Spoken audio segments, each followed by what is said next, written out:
Como o cristão lida com o pecado em curso? Bem, antes de mais nada, nós precisamos entender que se uma pessoa ela é cristã, o seu coração tem sido regenerado, ela agora foi trazida à vida e ela recebeu um coração novo e o Espírito Santo habita dentro dela. Então, o cristão vai experimentar mudanças, transformação, eles vão crescer em conformidade com Cristo. E, ao mesmo tempo, nós nunca estaremos livres do pecado do lado de cá do céu. Eu quero que vejamos 1 João, capítulo 1. João diz, versículo 8, se dissermos que não temos pecado nenhum, a nós mesmos nos enganamos e a verdade não está em nós. Uma das coisas mais evidentes a respeito de alguém que é cristão não é que eles não tenham pecado, mas que eles reconhecem o pecado em suas vidas. E quando notam esse pecado, confessam ele. Muitas vezes vemos como é extraordinário que, na verdade, vivemos em um mundo que está pecando constantemente contra Deus e ainda que tão poucas pessoas reconhecem os seus pecados, assumindo a responsabilidade por eles, lamentando o pecado delas. Então, quando você vê uma pessoa que professou fé em Cristo fazendo esse tipo de coisa, é evidente que essas pessoas realmente vieram a conhecer a Deus, você entende? Um cristão pecará menos, mas ele não vive sem pecado. Todavia, quando eles pecam, isso causará tristeza em seu coração, os levará ao arrependimento e à confissão desse pecado. Ele diz, se dissermos que não temos pecado nenhum, a nós mesmos nos enganamos e a verdade não está em nós. Muitas vezes, quando eu vou pregar em uma igreja, a mesma coisa vai acontecer toda vez. Talvez eu pregue em uma igreja a respeito do pecado ou sobre a necessidade de ser santo. E às vezes o Espírito de Deus estará trabalhando e muitas pessoas serão quebrantadas por causa dos seus pecados. E o que parece ser tão incomum é isso. As pessoas que geralmente são as piedosas, sinceras e dedicadas na igreja são as que mais sofrem com seus pecados. Enquanto aqueles que mostram pequenos sinais ou evidências de terem nascido de novo se assentam lá como se eles não tivessem pecado absolutamente em nada. O que estamos analisando é o trabalho na mente, o trabalho do Espírito de Deus no povo de Deus e a ausência desse trabalho em pessoas que professam a fé em Cristo, mas realmente não o conhecem. Agora ele diz o seguinte no versículo 9, se confessarmos nossos pecados, ele é fiel e justo para nos perdoar os pecados e nos purificar de toda a injustiça. Quando o crente peca, o crente deve confessar o pecado, se afastar e pedir perdão. Agora, o que é confissão?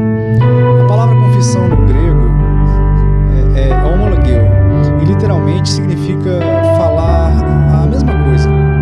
Então, eu sou um cristão e eu estou estudando a palavra de Deus e lendo a Bíblia. Um dia o Senhor me convence do pecado.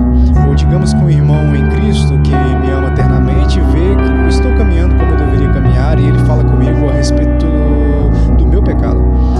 E eu sei que é Deus que está usando a Escritura. Realmente é verdade que eu tenho pecado. Quando Deus me diz por intermédio da instrução de outro crente ou de alguma outra forma, quando Deus me diz que eu pequei, quando Ele fala comigo, você pecou, pô, você foi impaciente, confissão não é apenas pedir perdão. Confissão é falar a mesma coisa. Quando Deus diz, pô, você está sendo impaciente, confissão é quando digo, Senhor, eu concordo com o Senhor em relação ao meu pecado.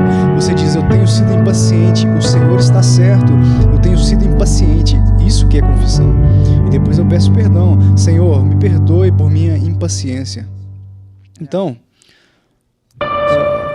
nós vemos aqui que, embora um crente seja transformado e continuará sendo transformado, até quando um crente experimentar mudanças em conformidade com Cristo, nós ainda teremos que lidar com o pecado em nossas vidas. Eu espero que seja cada vez menos à medida que nós crescemos, mas o pecado estará lá e nós temos que lidar com isso e lidamos com ele por intermédio do quebrantamento e da confissão, reconhecendo que o que Deus diz a respeito de nós é verdade e por isso confessamos a Ele. Agora deixe-me levá-lo para outro texto que é muito importante, muito importante. No Salmo Salmo 119, versículo 11, Davi diz: guardo no coração as tuas palavras para não pecar contra ti. Como podemos crescer em conformidade com Cristo? Como podemos pecar cada vez menos? Uma das coisas essenciais que está aqui no versículo 11, na palavra de Deus, olha o que ele diz: guardo no coração as tuas palavras para não pecar contra ti. Agora, se você está ouvindo isso, deixe-me fazer uma pergunta. Quanto tempo você passa na palavra de Deus? Quanto tempo você gasta lendo a palavra de Deus, estudando a palavra de Deus, memorizando a palavra de Deus, meditando a respeito da palavra de Deus? A maioria das pessoas, quando ouvir essa pergunta, irá reconhecer na sua cabeça que não é o suficiente. Alguns até não gastam quase que tempo nenhum. Isso é uma das razões pelas quais temos tão pouco poder sobre o pecado. É porque nós gastamos tão pouco tempo na palavra de Deus. Você sabe que não pode perder o café da manhã sem começar a ficar com fome. Você sente falta no almoço, você está começando a se sentir fraco. Perca o café da manhã, o almoço, a ceia, você perde as refeições durante todo o dia. No dia seguinte, você provavelmente vai se sentir um tanto doente. Isso é uma ilustração física de uma realidade espiritual. Você precisa da palavra de Deus. Às vezes as pessoas vêm até mim e elas agem assim: você sabe como podemos resolver esse grande mistério, como crescemos? Você pode resolver? Como podemos crescer? Então eu pergunto a eles o seguinte: quanto tempo você gasta na palavra de Deus? Geralmente a resposta é: não pode ser tão simples, me mostre algum truque ou alguma chave para o crescimento espiritual. E eu digo: estou tentando. Você precisa gastar tempo na palavra de Deus. Agora, veja o que ele diz novamente: eu guardo no coração as tuas palavras para não pecar contra ti. Agora vamos mudar um pouco. Tuas palavras eu não as guardo no meu coração, então eu posso pecar contra ti. Você entende? Funciona nos dois sentidos. Se você estiver caminhando e negligenciando o estudo da Escritura, memorização e meditação das Escrituras, então a sua vida está aberta para menos e menos conformidade e para cada vez mais pecado. Agora, quando falo sobre a Bíblia e estamos estudando a Bíblia, como devo fazer? Bem, eu não tenho a única maneira de fazer isso, mas me deixe dizer uma coisa, e isso é muito importante. A maioria das pessoas pula para frente e para trás, elas leem um pedaço de um livro e depois talvez outro capítulo em outro livro, e então elas vão daqui para lá, e elas realmente nunca entendem o conselho de Deus. Elas realmente nunca veem a grande imagem. Eu recomendo que, se você nunca leu o Novo Testamento, comece no livro de Mateus e leia tudo até o livro de Apocalipse, e faça isso várias vezes, e depois vai para o Velho Testamento. Comece em Gênesis e leia tudo até o livro de Apocalipse, e gaste o resto da sua vida nessa vida de disciplina, seja 3, 4, 5 ou 15 capítulos por dia. O importante é o fato que você está lendo a Bíblia sistematicamente e você está começando a ver como todas as peças se encaixam juntas. Você está começando a ver a grande imagem de Deus, e a grande imagem a respeito da salvação de Deus e a vontade de Deus. Muito, muito importante. Agora eu quero que a gente vá para o livro de Tiago por um momento. E eu quero te mostrar algo que geralmente é esquecido, mas tem sido muito útil para mim na minha vida. No capítulo 1, James is talking about trials. Tiago está falando a respeito de provação, e depois de falar sobre provação, Tiago prossegue e ele diz isso, versículo 13: ninguém ao ser tentado diga, sou tentado por Deus, porque Deus não pode ser tentado pelo mal, e ele mesmo a ninguém tenta. Quando eu estou sendo tentado a fazer algo, o que eu preciso perceber primeiro? Tudo isso não é de Deus, e isso não está de acordo com a vontade de Deus, isso não está conforme o caráter de Deus. Eu preciso ver o pecado pelo que ele realmente é, algo que se opõe a tudo que Deus é e tudo o que ele deseja.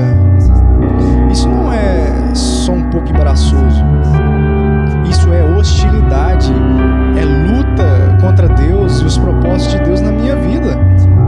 Então, por isso eu preciso reconhecer o pecado pelo que ele é, não está vindo de Deus. E quando eu estou vivendo neste mundo, talvez uma pessoa me pergunte, eu não devo fazer determinada coisa ou uma publicidade de fazer isso aqui? Se eu considero tal coisa à luz da Escritura, eu percebo que não é algo que Deus gostaria que eu fizesse. Eu preciso admitir que isso não é de Deus. Eu sou um filho de Deus e eu não devo ter nada a ver com isso. Não há nada que não tenhamos trevas, com o pecado e com o diabo. E assim reconhecer quando a tentação vem não é de Deus e precisa ser rejeitado. Agora, versículo 14 diz, ao contrário, cada um é tentado pela sua própria cobiça quando esta o atrasa e seduz. Agora, quando uma tentação vem e entra na sua mente, faça isso, ou olhe aqui, isso não é pecado, é uma tentação, isso não é pecado. Torna-se pecado quando você cede, quando você se entrega para isso, quando você se dedica, quando você se entrega para fazer isso e muitas outras coisas. É aí que se torna pecado. Mas quando ele entra em sua mente, olhe para isso. Não, isso não é tentação. Aqui está o que você precisa entender. Você não pode brincar com a tentação, você não pode brincar com o pecado. Ele vai pegar você e ele irá te agarrar rapidamente.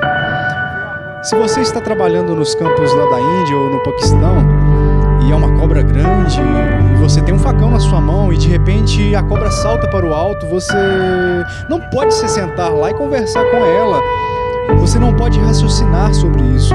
Ela vai te atacar em questão de 1 ou 2 segundos, e você tem que tomar uma decisão rápida. Você tem que fugir, você tem que sair dali, você não pode brincar com ela.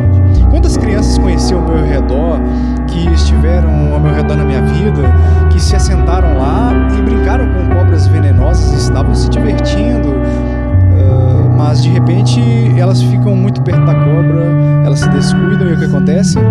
A cobra ataca. Quando você vê a tentação, quando ela aparecer, não brigue com isso. Não medite a respeito disso, não pense a respeito disso, mate ela, fuja dela, tem que fugir dela. Nos diz para fugirmos de certos pecados. Você entende? Você se lembra quando um rei zangado, ele estava muito zangado, e Deus lhe disse que o pecado dele estava o esperando na porta e que desejava encontrar? Você precisa perceber algo. O pecado é como um animal selvagem. Quando se aproxima, ele quer você, ele quer te devorar, quer te destruir. A Bíblia diz que o diabo é como um leão rugindo, procurando que ele possa devorar. Então não brinque com isso. Interrompa ele imediatamente. E aqui está outra coisa que é muito, muito importante a respeito do pecado. Não vá a lugares onde há pecado com facilidade. Você sabe que algumas vezes eu tive que lidar com homens que foram libertos do alcoolismo, e eles dizem, quais são algumas das coisas que devo fazer? Eu digo, não volte para os lugares onde você costumava frequentar, não ande com os mesmos caras e não chegue perto daqueles botecos e lugares onde você costumava beber. Fisicamente, fique longe de tudo isso, e isso é muito importante. Na internet e em outros lugares também, nunca se coloque em uma posição onde você pode ficar sozinho com a tentação. Construa cercas ao seu redor para se proteger. Você tem que entender o quão fraco você é e quão forte o diabo é, quão forte o pecado e a sua luxúria pode ser. Agora no versículo 15 diz, então a cobiça, depois de haver concebido, dá à luz o pecado, e o pecado, uma vez consumado, gera morte. Outra coisa que você precisa perceber a respeito do pecado é mortal. Você diz, bem, eu sou um cristão. Ok, você é um cristão, mas ainda é um mortal. Quantos lares cristãos que eu vi serem destruídos pelo pecado? Quantos ministérios cristãos não vão adiante por causa do pecado? Quantos homens que têm sido usados poderosamente por Deus para fazer grandes coisas, até que eles caem em pecado e tudo o que antes era bom é desfeito. É desfeito. Completamente desfeito, porque o pecado é mortal, é monstruoso, você precisa temer, você precisa fugir dele.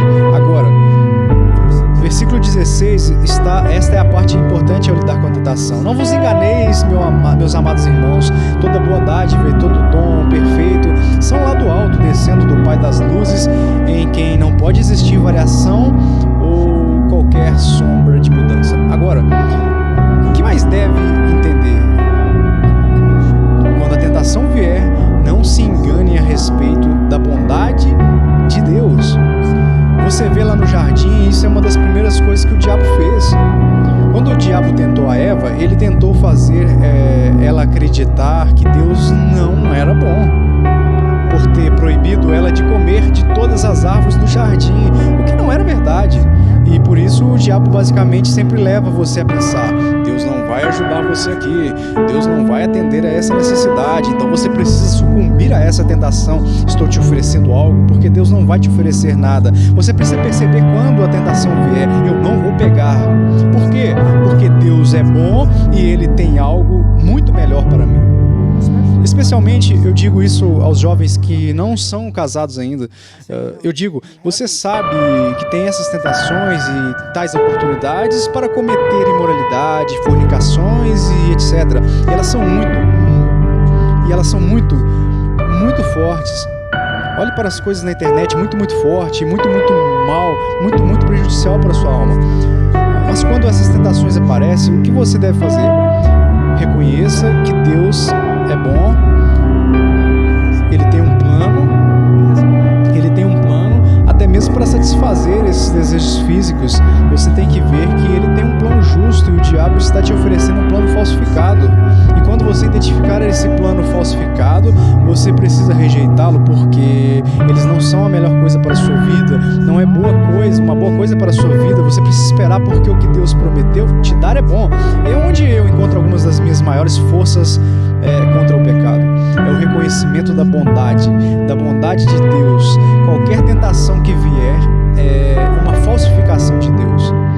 Talvez seja como uma bela maçã do lado de fora, mas está cheio de veneno por dentro. Mas tudo que Deus dá é bom do lado de fora e completamente bom também por dentro. Essas são algumas das maneiras pelas quais lidamos com a tentação, mas vamos lá, use um pouco de sabedoria aqui. Se você estiver acordado 16 horas por dia, você está neste mundo por detrás de linhas inimigas 16 horas por dia. Você está ouvindo o mundo, você está sendo influenciado pelo mundo. Se você não gastar tempo na palavra de Deus, grande quantidade de tempo, se você não gastar tempo em oração, se você não gastar tempo com a boa comunhão em uma boa igreja, com outros crentes, você não será capaz de superar o que vier. E não saia por aí procurando alguns evangelistas da TV para tocar na sua vida e te dar poder. Não procure por algum truque tolo que não vai te ajudar contra o pecado. O que você precisa? Você precisa estudar a palavra de Deus. Você precisa orar para ter força. Você precisa estar em comunhão